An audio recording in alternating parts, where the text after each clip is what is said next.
लो जी रोजी तो अल्लाह पत्थरे कीड़े नूं भी देंदा है। बंदे ने जुगाड़ लाया गुलर सांभदा पिया ते फीडरे दुध पा के ओ जनाब पींदा पिया गुलर।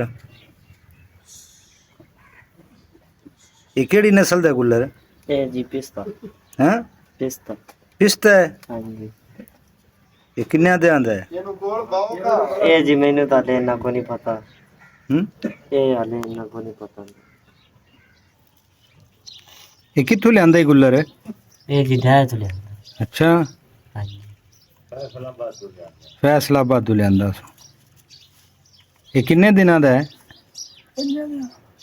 5 दिनों का तो नहीं है तो 10-12 दिनों का जिदों तो मैं लिया। अच्छा हाँ जी। ते ये अगे भी सांभ के बेचे नहीं? नहीं बेचे को नहीं। अच्छा ये पहले ही। अच्छा हाँ जी। वो दसदे पैने भी एवें सांभ के तू बेचना